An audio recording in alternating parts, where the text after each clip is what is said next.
As a member of the village, we pledge to be an indestructible force of change in our community. We promise to respect, care for, and help others in our community, and most of all, ourselves. We will raise the standard of integrity and courage within our community at all times. Now imagine how much, like I say, right there, what I said, the word unsubstantiated. There was no proof. There was no nothing. There was no anything other than, yes, the anger's there, but nothing's happened behind it. But if something happens, it becomes substantiated. Then we'll see, oh my God, then the floodgates will open. But there, right there, there's nothing. There's nothing that says, you know, and these police officers know who they are. They know they can go hide behind a blue wall. I mean, the blue line protects all of them. And it keeps them, like I said, okay, we don't want to have body cameras. We don't want to have dash cameras. We don't want to basically be accountable to anybody other than our chain of command. Why? You make the entirety of the whole look bad. Any other profession could not get away with it. Right. If you had like 5 firefighters in a whole department setting fires and burning shit down. Wouldn't work. I mean, thank you. You had like 5. Okay. Well, you had like 20 mail carriers just throwing mail in the damn river. Burning it up. It's not going to work. Well, I think it goes back to our structure, and you cannot erase the history in which, or the foundation in which a organization was built. And our police force was built off of the Klan. It was built for the slave patrols. Exactly. It was the slave patrols. So what we got to understand is that a lot of times we are at a time in history where we have to cut things off and start them anew. We have been graced with the opportunity to see things go from semi-okay to the worst. Semi-okay back to full, all the damn full swing back. So therefore, and one thing I want to make clear to everybody. You go through things like this with the police, but one thing I do not believe in, I still would not kill a police. I still would not, because that's who I am. But what I'm telling you is that the fear that was put into my life from the police will cause me to have a reactionary action towards the police of fear when they come in my presence. Yeah. And it's hard, it's a trauma. And you made it hard for the next guy. Right. Because I've run into quite a few police officers who have been professional. They're doing their job. And there's nothing wrong with that. If I'm in the wrong, then I'm in the wrong. Right. If I'm in the right, I'm in the right. Right. But the thing about it is, the good ones, the guys who you never hear about the people doing the job. The one time I made the news was for some bullshit. Yeah. Something I had nothing to do with. Right. But you didn't hear about the time I done pulled people out of cars. I've held pressure on a gunshot wound, gunshot victims' wounds into the you don't hear that stuff. Right. Well, because that's, once again, the propaganda. But one thing I want to make clear is that I feel, what I understand is, from going through that experience with the police, it was all about understanding how to help change that system. It's not about going out and murdering the police. I do believe that is dumb. I do believe that our men in our community do need to begin training for a level of self-defense, for a level of understanding the purpose of a gun, how to use a gun, and not just a gun. Instead of shooting up in the damn sky and shooting other at each other. weaponry. I need our men to understand that the whole purpose of the open carry patrols or having your own police is to protect. But that goes to a deeper level of protection. That means not just protecting me from everything. You feel what I'm saying? Learning how to be a true man. And I think our black men do need rites of passage. They need things they need to go through to understand how to protect their community as a whole, not just your woman, not just your family. A communal. We need a community. But at the same token, we as melanated people have the responsibility to help recreate what those systems mean. So, because we are the mother and father of all civilizations, that means white people, even the made-up race, are our children. It is part of our responsibility to set things in place to educate them as well. So understand, I do understand a lot of the police act the way they do off of their fear, because they've been in a situation.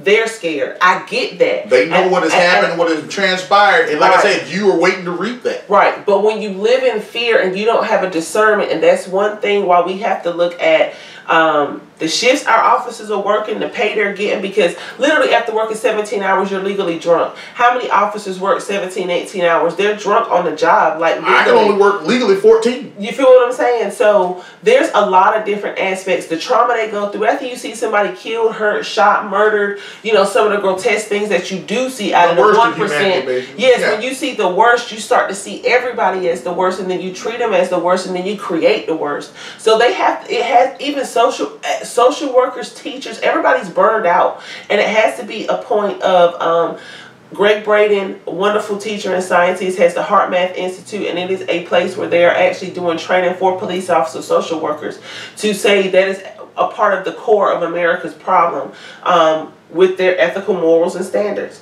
So when we look at police, I'm not trying to kill the police. I do think black people and all minorities and communities, period. You should defend yourself under the same law that is applied to you. And you need to learn it, have knowledge of it, and you should have militias in your community to help the police. You understand what I'm saying? Like, if they are still here at this time, which we do have to deal with them, if you do form a militia, form your militia so that you can work in cahoots to make sure your community is truly safe and not be on some rah-rah, I got a gun, let's shoot the police. That's not the purpose of the militia. That is not the answer. That's not the purpose. And the answer is, like I said, it's gonna everybody. It's gonna take everybody to come to grips with this, including the police themselves, to realize that, you know, you're just fomenting this. You're just fomenting all of this hatred and animosity when you commit acts like this. Right. Because it's like it's a one side on that particular instance. It's a one sided, because it's like, well, what about black on black crime? Well, if Pookie shoots J-Rock, guess what? Pookie's ass going to prison. All right. Pookie don't have a union to protect him. He's got a court-appointed lawyer, and you know he's going down more or less. Right. That's how that works. And I mean, now, however, you can see a cop shoot somebody like the lady that just walked up in the black guy's house and shot him. How long did it take for them to put her name out? Oh, they talk about they found weed in his house before that. Right. But she went, she was so tired, she walked into the wrong house, was startled by somebody in there, shot him. Out of here. That's such. But I mean, let's even get. And this was the police that put out the story. This wasn't like, I understand it was like somebody down the street, like, oh yeah, this, that, and that. That was the police, the propaganda. That was their cover story. That was their actual, for real story. And people were defending, well, you don't know how long they were. Listen, I've been up for 52 hours before. I know where my house is. I've never wandered into Bonnie's house next door and like, oh, what are you doing in here? That never happened. Nah, kid. I work for Binky. I know you're up for a long time. Yeah, 3 days sometimes. You've been up for a while, and I look, you managed to make it back here, right? You went over at the dilapidated house next door, like, where's my stuff? Right. I had fell asleep in my house with all the doors open. I'm talking about every lights on, like. But I ain't never walked in nobody's house. I ain't never walked in nobody else's house and like, oh, what are you doing in here? And walking by, where's my TV? Somebody got me. My TV gone, my couch, they done moved all my stuff around. They done moved their stuff up in here. So that's such crap. But how can you even get to the point where your mind could believe such crap? And that's what form is that, because you think we're stupid enough to believe this. Like you said, you made a point about the drug test. They were talking about what's in his house before they talking about her bloodstream. Yeah. What was she? I mean, I'm sorry. I think if you wandered into the wrong house and shot somebody, at the very least you got to pee in a cup. If I tap somebody's bumper in a tractor trailer, one of the first thing they go, hey, we got to go to this hospital, bro. Come on here. But it was, I just pushed them.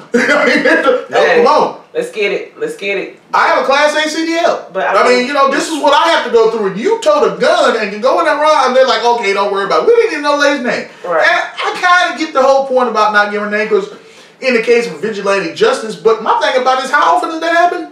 Not often. And I mean, let's go back to even the black on black crime. Like, I don't want to hear that no more, because white people. Oh, you mean crime? Yeah, period. Because most white people. Oh, like you know, I can go shoot white people because a guy shot a whole bunch of white people. That makes it okay. Nobody says that because it's stupid. Yeah, most Asians kill Asians. You kill whoever you're around. So I mean, Pinky has thought about murdering me several times. I'm glad she didn't do it, but that don't mean. I have morals and standards. And she thought it though. I have morals and standards. She thought it though. I thought if it could help. But you know, it's. Yeah, no, I don't get it. I just it like I say, it makes the situation worse.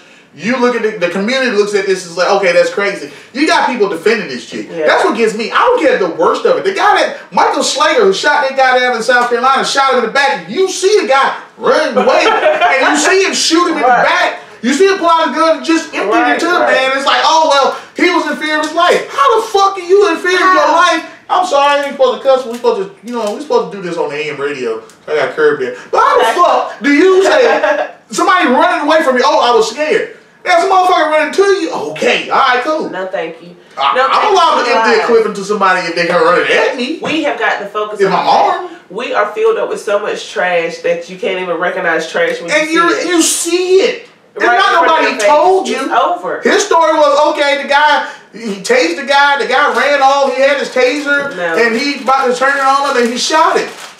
What? What? You shot him through the back from the front? How do you do that with the magic bullets? Oh, well, people don't really listen no more. They just listen to keywords. But he was afraid of his life. Yeah. So that's all they heard. So because we don't listen, we don't have listening skills. Remember kindergarten? Put your listening ears on. Like, we need to go back to basics. Yeah. Don't be a dunce. Like, think. Like, process information. Take time and say, hold up, what did I just say? Let me say it back to myself. Let me think about that. Did that make any sense? No. Like, use the plethora of information you have in your brain to figure out some things. Because don't none of that. And I would like to personally think, and I know it's going to sound weird to me, but I would like to personally think that hundreds of thousands of police officers do their job every day with honor, with strength of character, and go home with their honors clean. I appreciate the hell out of that. Yeah. We're not talking about you exactly, but if you saw somebody doing some of the other shit that we're talking about and didn't manage to say anything, that's the problem. You might be a bit of the problem there, Chief. Silence is agreement. And I'm going to give a shout out, honestly, to the Wilson Police Department. I met some of those guys, and they were super awesome. Oh, yeah. I guess because they ain't got much to do. Yeah. They get bored, I guess. I mean, they're really nice. I was over there. With such a high poverty and black population, you would think they had a high crime rate, but they don't. How do they keep the crime down? I remember I was at a meeting and the officer said, he said, before my officers come in, there's no cursing, there's no negativity. He was like, I'm a man of morals. I was raised, with spirituality and truth. He was like, so I do pray. He was like, and that's nothing but affirmations of positive thinking. He was like, that's what I call it. So if my officers can't come in every day and have positive thinking and a positive attitude, they can't come to work. If they come in and they're cussing and fussing and mad and they're going to go out in them streets and holler and scream at people, they can't come to work. He said, even when we catch the boys with weed, he was like, we talk to them. Hey, bruh, why are you smoking? Could you put it away? Give them the opportunity to stop the behavior before you just lock them up for the behavior and use it as a teaching lesson. And I think that's why we see their crime rate really being lower, because those men in that community, he said before he starts his shift, he goes and walks through the community and he prays over the neighborhood that he patrols before he starts his patrol. And that is something. That is powerful. That's super big. And I don't think not one of our officers or police chief have even, and now that was the police chief, okay? The police chief of Wilson. And then look at the crime rate of Wilson. So we need to understand, we be looking at these big things all the time. Like I tell you, be the change you want to see in the world. Well, my personal Wilson story was, right down there 301 when you come through, I blew a tire and was in the middle of the road. And cops and truckers have an interesting relationship from time to time. And I knew I was in for it. The only reason I didn't want to move the truck because it was loaded. Now I come from over there at Southeastern Grain, very nice folk, and I blowed it, and I was like, okay, I don't really want to do much more damage, so I tried to pull into the center lane, which I thought was like the center, like a little space in there, but actually it was a turn lane, so I was messing up traffic, something off. And guy come up there, cop come up there, I saw the blue lights, oh, here we go. Right. And he come up there, he said, what's wrong? And I said, I blew a tire. Now I blew a steer tire, which is very dangerous, the front tires. And he was saying that, he said, well, is there any way you can get out here? I said, yeah, I could probably try to limp it over there, man. But like I said, I really rather not, if at all possible. Because, when the road service truck comes, I don't want to have to bring a rim too, first of all. And then, he was real nice about the stuff. He was really cool. And I was like, wow. And that's why I was talking about Wilson, because I said, maybe they ain't as amped up because they ain't got a lot, it's a rural area, so maybe they ain't got a lot to do. So he was very helpful, and I appreciate it. I can't remember the guy's name. Little young dude, blonde hair, really nice dude. So there's not to say that, you know, every cop is just looking to gun somebody down. We are thankful and grateful for the cops who take their job seriously, who have ethics, morals, and integrity, and understand that they are do the job for the right reason. Humanity. You do the job for the right reason. But for the history of where the blue wall has taken people and what people go through when they become a part of that good old boy system, we're asking for those of you who are of a righteous nature. If you can't do it right, don't do it at all. Help us change it from the inside. We'll fight on the outside to do everything we can to be the type of people in the community to not need certain actions from the police, but we definitely need the police to be working from the inside to make sure that they work. Yeah, y'all working with us like Pinky. I have to say, Miss Jacobs here has done wonders in the community, and as has some of other, she has done wonders. I don't care what she say. I seen it myself. Yeah, I seen it, but you know, she gives of herself, and she works hard in the community. And if a handful of y'all can match her commitment, I mean, it's not. I understand it's always gonna be assholes. It's the 10% rule. 10% of any given organization is gonna be assholes. We understand that. We're not saying that you're that it's not going to happen. But I believe that your first priority is to protect the public. Hey, we're public. We're about as public as it gets. We're brown public. We're public. I pay taxes. I hope you pay taxes. Well, that's why, as a culture, we have to promote our young boys to understand the power of being a police officer to help. We don't have any black officers, which makes it harder for us. It's very difficult. It's very difficult. But you know, it goes back to the court system. But that's a whole nother deep level of stuff that we got to change because it's ingrained. We got work to do, and so do y'all. Yeah. And so get off that couch. There are people that are doing the work. Right.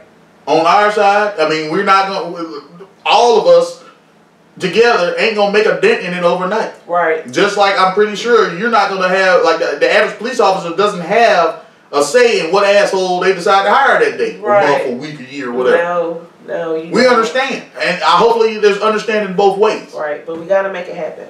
We do. So focus, man. So that was pretty good. We went way over. We're gonna have to cut that up like 4-5 pieces. But well, before we go, as we always do, we're gonna put our highlight on local black business. Yes. Ice Storm. The Ice Storm downtown. I must say that shamefully I have never been. I was supposed to take Zoo one day. Yeah. Her daughter. We were supposed to go, and 15 different flavors of hell broke loose on that particular day. Yeah. And I never made it. But the place is owned by Councilman Antonio Williams. And Miss Cavanya Moore. And Miss Cavanya Moore. It's downtown. Do you know the address? The address. Google that shit, bro. It's really good. It's on Center Street. It's right down the street from the water department where you pay your water bill. Just walk down the street past the piano, and it's a couple of doors down. I've been there several times, so I bought enough food to take up for Graham, not spending no money. I didn't. Like I say, I'm cheap, but I would have done that. Yeah, but it's like a popcorn shop. Yeah, they are super awesome. Please patronize the Ice Storm. They cater. They have the best wings in town. They're super awesome. Just take some time. It's a nice chill spot. Meander too. Yeah, Graham, you're supporting some beautiful people. Councilman Williams is constantly fighting in our community. As you see him in the paper a lot of the time, they always harassing one of our black men, but it's okay. Just and he takes it pretty good though. Yeah, he keep it moving. So I ain't gonna lie to you.